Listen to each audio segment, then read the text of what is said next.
เหลือเสืออีหลีบ่คาดคิดบ่คาดฝัน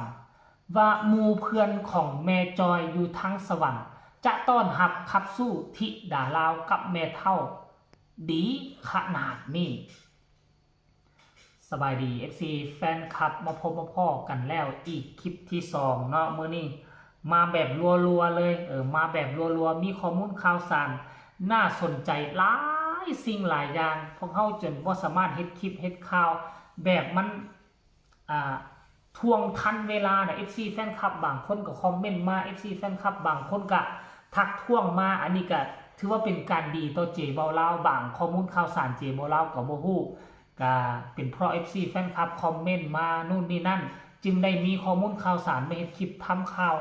ต่อนั่นเองเนาะซึ่งบ่พบพ่อกันคลิปนี้ก็จะพาทุกคนไปเบิ่งภาพบรรยากาศตอนที่แม่จอยพาน้องกับแม่เฒ่าไปเลาะห้างใหญ่ในประเทศลาวแล้วก็พาไปกินข้าวอยู่ที่เฮือนหมู่เฮือนพักพวกของเพิ่นแต่พวกเขาก็บ่ได้เห็นภาพบรรยากาศตอนกินข้าวเด้เห็นแต่ภาพตอนน้องธิดาลาวขึ้นห้องเพลงแล้วเขาเจ้าก็ถ่ายวิดีโอเอาไว้หลายๆคนเลยแล้วก็เอามาไลฟ์น้ำใจให้กับธิดาลาวพวกเขาก็จะได้เห็นภาพบรรยากาศแต่ซ้ำนั่นล่ะก็แล้วได้แต่ซ้ำนั่นล่ะแต่พวกเขาบ่เห็นตอนเขาเจ้าคั่วกอกคั่วกินต้อนรับขับสู้ป้าทุกคนเลยมาเห็นคลิปนี้แล้วพาเข้าพาน้ำแมนอยู่ว่ามันจะบ่เลิศหรูคือกันกับอยู่ภัตตาคารคือกันกับห้างอาหารแต่ว่าสำหรับบ้านของคนแล้วนะมีอาหารแบบนี้ก็ถือว่าครบสมบูรณ์ดังที่คนลาวคนอีสานพวกเขากินกันมีปิ้งเป็ดมีลาบเป็ดมีเลือดแปลงมีตำมักฮุงแล้วก็ได้ไปนั่งโต๊ะไม้ซึ่งราคาก็บ่ธรรมดาในท่านผู้ชมเอ้ยโต๊ะไม้เผลอๆคันเป็นไม้ดูไม้คาป้าโทยิ่งแพงกว่านั้นซึ่งแม่จอยก็เอาลงมาให้พวกเขาเห็นน้อยนึงแล้วก็พร้อมภาพรูปภาพซึ่งมีหมู่เพื่อนพักพวกไผก็แวะเวียนเข้ามาขอถ่ายรูปถ่ายหอยของน้องธิดาลาววนไปแล้วก็วนมาน้องก็เขินแน่อายแน่พอเห็นกับเจ้าเป็นครั้งแรกดิก็นั่งยิ้มอยู่ตอนนั้นยังบ่เห็นแม่เฒ่ามาเข้าเฟรมเถื่อก็คาดว่ามานั่งกินน้ำกันแล้วเขาบ่ให้ไปใส่ดอกซึ่งเขาเจ้าก็เป็นกันเองเลยนิสัยของหมู่แม่จอยน่ะบ่แตกต่างจากแม่จอยเลยคือแม่อยู่เห็นน้องธิดาลาวตัวจริงครั้งแรกแต่ว่าคือเขาเจ้าก็เปิดอกเปิดใจเปิดอกเปิดใจแบบเฮ็ดจนเฮ็ดให้น้องธิดาลาวบ่เขินบ่อายแม่ทุกคนบ่เขินบ่อายเพราะว่าเขาเจ้าเฮ็ดเป็นกันเองโพดมาสังเกตบางคนมีเงินทางฝั่งลาวนี่เขาเจ้าบ่ค่อยถือโตได้มีแต่เฮานี่แหละคันคนจนเข้าไปหาเพิ่นนี่เฮาละอายเฮาละบ่กล้าแต่ความจริงเขาเจ้าเปิดใจเขาเจ้าบ่ถือโตนะส่วนใหญ่คือเจ๊บ่เราก็เคยไปเฮือนหลายคนละเฮือนคนมีเงินหลายคนละเขาเจ้าละเปิดใจเชิญเฮาเข้าไปเฮาละเกรงใจเขาลักษณะแบบนี้นะเนาะท่านผู้ชมก็หวังว่าหมู่เพื่อนพักพวกของแม่จอยจะกลายเป็น FC ตัวยงของน้องธิดาลาวต่อไปในอนาคตยามใดที่น้องมาแสดงคอนเสิร์ตอยู่ทางฝั่งลาวก็หวังว่า FC เรานั่นจะกลายเป็นส่วนหนึ่งเนาะผู้ที่คนควาย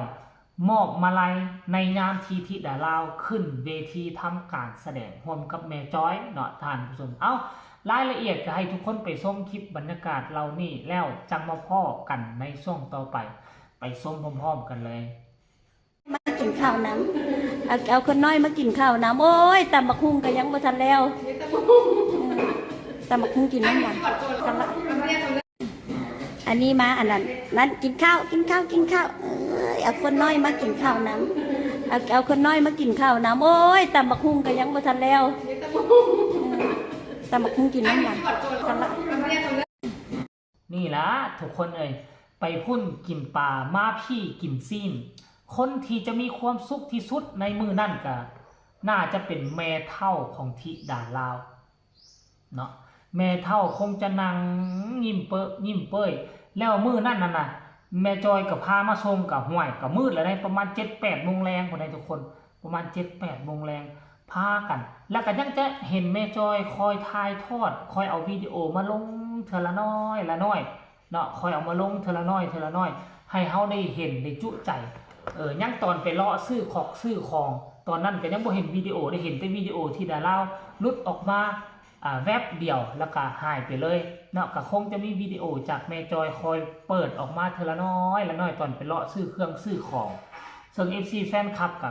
คอยหลายคนคันว่าเจบ่แล้วอ่านแล้วบ่มีคลิปก็เว้าโอ้ยบ่ต้องเว้ายาวเอาคลิปมาเลยอยากเห็นคลิปแล้วเนาะเอามาหลายก็บ่ได้มาสิเกรงใจเพิ่นมาสิติดลิขสิทธิ์ของผู้อื่นเขาเนาะท่านผู้ชมเนาะอันนี้คือเรื่องราวที่มันเกิดขึ้นเขาเอิ้นว่าเรื่องราวย้อนหลังซะมื้อนี้ก็วันที่12เอ้าบ่แม่นมื้ออื่นมื้อฮื้อนี่แหละบ่ มื้ออื่นมื้อฮื้อนี่แหละตีที่10 PK กับยายอรุณกับตาสมหวังกับตาใหม่บ่ตาสมัยจะมารับ หลานสาวธิดาลาวถ้ากำหนดน่าจะเป็นมืออื่นนี่แหละปกติว่าน้องธิดาลาวว่าให้มามื้อนี้เนาะ ให้มามื้อนี้เลยว่าซั่นเด้มานอนคืนนึงแต่ว่าสินอนพ้นยานางได้บ่ได้ไปแจ้งเจ้าหน้าที่ตำรวจแต่ว่านอนอันน่ะถ้าโรงงานน้ำก้อนนอนได้อยู่เพราะว่าเขาเจ้าไปแจ้งไปเฮ็ดบัตรเฮ็ดใบแจ้งรายงานเจ้าหน้าที่ตำรวจเป็นที่เรียบร้อยแล้วเด้เนาะแล้วมาติดตามเบิ่งช่วงนี้นี่ผู้ใดบ่ติดตามอย่างจริงจังพวกเจ้าจะตกขบวนของธิดาลาวแน่นอนตกขบวนแน่นอนเพราะช่วงนี้เป็นช่วงหัวเลี้ยวหัวต่อช่วงนี้อย่างต่างๆมากมายที่มันเกิดขึ้นเพราะว่าจะเป็นแม่จอยมาพบธิดาลาวครั้งแรกแม่จอยซื้อทองคำให้แม่จอยมอบเงินมอบคำให้บ่ว่าจะเป็นยูทูบเบอร์ทั้งฝั่งลาวมาตามติดชีวิตของน้องธิดาลาวบ่ว่าจะเป็นเหตุการณ์พอผู้กลับมาแต่ต่างประเทศแล้วก็สิพากันมารับธิดาลาวมันจะมีกิจกรรมเหล่านี้นี่ห่วยมันจะกลายเป็นกระแสแบบต่อเนื่องกันไปแล้วกลับไปยังฟังไทยธิดาลาวก็จะได้ย้ายเครื่องย้ายของเข้าสู่ห้องนอนใหม่ที่เฮ็ดหาพอแล้วหลังจากนั้นก็เตรียมไปลุยคอนเสิร์ตใหญ่ปิดฤดูกาลของวงหมอลำเพชรลำเพลินในวันที่20เป็นบ่ล่ะกระบุกกี้เท่าใดมื้อนี่ท่านผู้ชมตอนนี้ไปต้องจับตาเบิ่งจับตามองให้ดีมันจะมีสิ่งต่างๆแล้วที่กำลังจะเกิดขึ้นและมันจะเป็นกระแสดีเฮ็ดให้น้องธิดาลาวโด่งดังเปียงปังขึ้นตามลำดับขั้นนั่นเองเอาท่านผู้ชมเนาะก็อยากให้น้องธิดาลาวมีโอกาสมาเยี่ยมยามถามข่าวเงินแม่จอยอยู่ทางเวียงจันทน์แต่ค่อยเบิ่งแล้วก็น่าจะอยู่แถวท่าเรือแถววัดเสียงควรแถวทาเสด็จแถวนี้นะก้องขวามิตรภาพมาเนาะ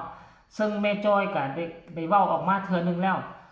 ความจริงแล้วตอนที่พ่อผู้พาน้องมาที่หนองคายพามาเฮ็ดวีซ่าน่ะความจริงเนี่ยตั้งใจที่จะมาพบกันอยู่ได้แต่บ่ได้พบบ่ได้พ้อกันมันมีสาเหตุเนาะสาเหตุหลักๆที่เฮ็ดให้แม่จอยบ่สามารถมาพบมาพ้อซึ่งเอาไว้คลิปหน้าเจบ่ลาวจะมานำเสนอรายละเอียดก็แล้วกันคลิปนี้ฝากกดไลค์กดแชร์กดติดตามที่สำคัญจะกดข้ามโฆษณาผู้ใดมีคำตำหนิติชมคำคิดคำเห็นอยากส่งข่าวหาน้องธิดาลาวและแม่จอยก็สามารถส่งมาได้ทางใต้คอมเมนต์เดียวคลิปหน้ามวลมันกว่าเก่าจะมาฮู้สาเหตุหลักที่บ่ได้พบกันก่อนหน้านี้สบายดี